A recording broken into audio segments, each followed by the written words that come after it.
My mother has cancer. Again. We all need food to stay alive. But to be honest, how long can we stay alive when the FDA is allowing food contaminants all the time without us even knowing? These are deadly to us and cause diseases such as cancer. The FDA turns a blind eye to chemicals that induce such deadly diseases. And to be truthful and honest, it's up to us to make a change in our daily lives, in what we choose to eat every single day. Today, I will be informing you about carcinogens, additives, harmful chemicals placed in our everyday foods, which contributes to diseases such as heart disease, cancer, even breast cancer. But the FDA does fail us, and they fail us big because they are allowing all of these things into our everyday foods. And most of the time, the companies don't even need to label their foods. So we don't even know. First, I'm going to discuss how nitrates cause stomach cancer. These are chemicals that are put in salami, pepperoni, even hot dogs. And all of these things can be avoided. Things like lemon help to keep things fresher, longer.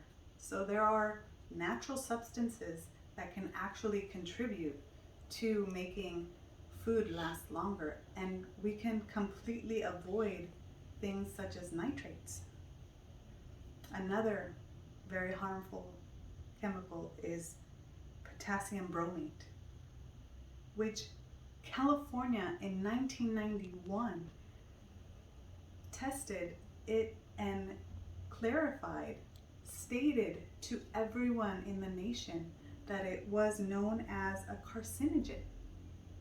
What is this still doing in our food? Why has it not been banned by the FDA? In rats, they've tested it and it's caused tumors. It is toxic to kidneys and it damages people's DNA. It's even banned in Europe, for crying out loud. Why in the US has it not been banned? In Environmental Health Perspective Journal, it was found out by Antonia Calafat that the paraben propyl, I'm not sure if I'm saying it correctly, but that paraben is used also as a preservative. We can find this paraben in such foods like tortillas, which for most Latin Americans, we eat that on a daily basis. It's also in muffins, one of my favorites. So, gotta check the label. It is also an endocrine chemical. It disrupts your hormones. So it even accelerates the cancer cells that grow in our bodies. Even a federal study that was conducted for all of 91% in that study of Americans they found traces of propylparaben in their urine. This is consistent. This is showing up in our bodies. And it's true that it is causing harmful diseases. Secondly, I'd like to talk about the lack of FDA regulation. Why is this going on? One of the main factors, it's called GRAS, generally recognized as safe, where many of the companies, food companies, are allowed to place all kinds of chemicals and pesticides and additives and harmful things in our food without even notifying the FDA. The FDA just turns a blind eye and doesn't even say anything about all of these things going on behind scenes in secret.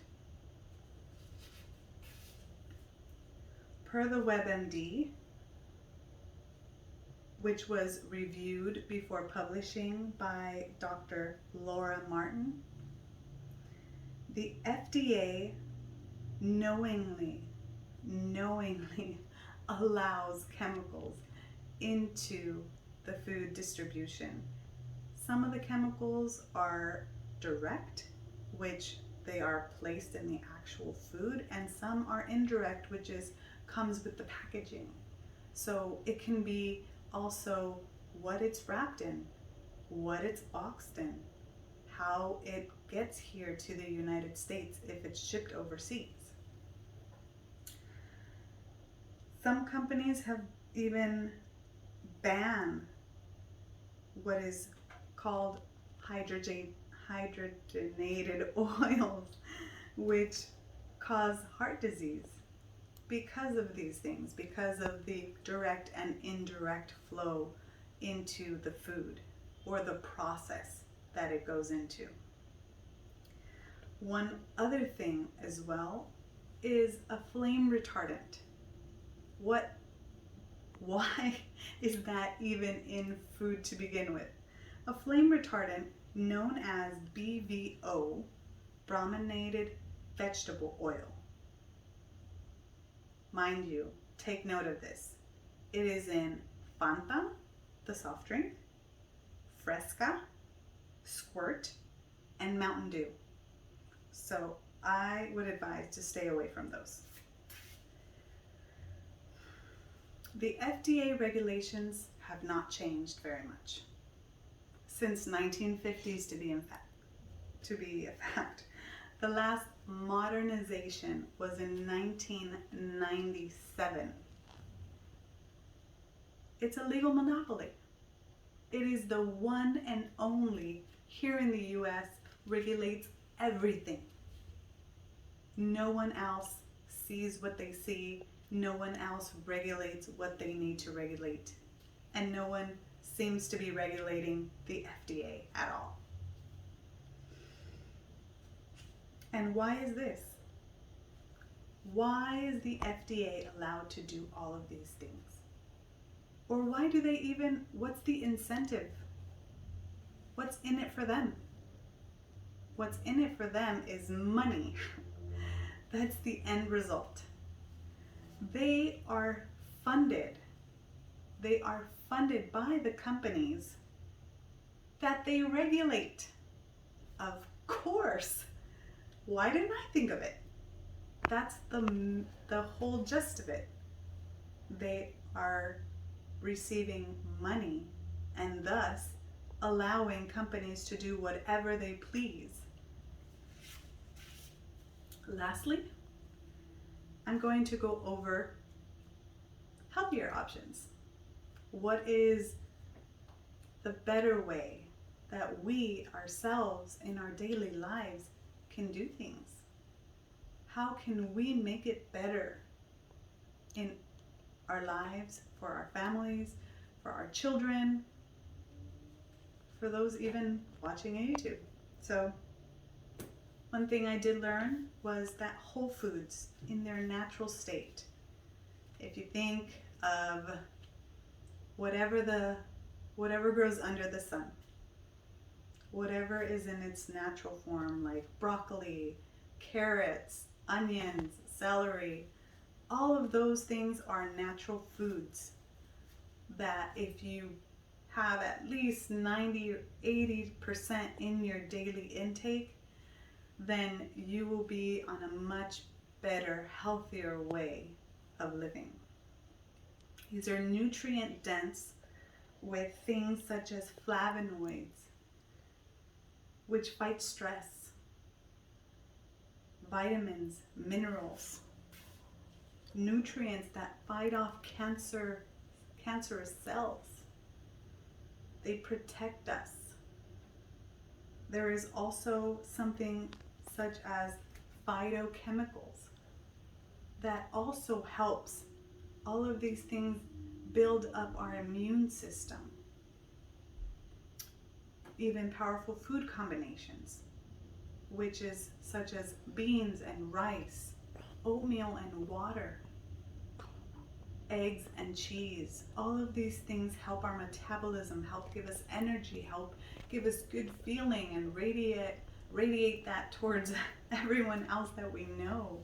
If we feel healthier, we are healthier, and we act so much more energetic, and we can do things and fulfill our daily tasks. In conclusion, the system of the FDA lacks responsibility for what they are causing in the US. The nation is in their hands. It's in their power to change these things, but it's not happening. That change is not happening very fast. So what change can we make in our daily lives but to change what we eat, what our daily habits are of the food that we are giving ourselves, our family, our friends. So once again, there are chemicals that we can avoid. There are additives and preservatives that we can look out for and make healthier choices. In closing, my mom has cancer. Again. I didn't want to believe it. It could be you. It could be me. But I challenge you, to all who see me, to do something. To do something for your health, your family, to be disease-free. Thank you.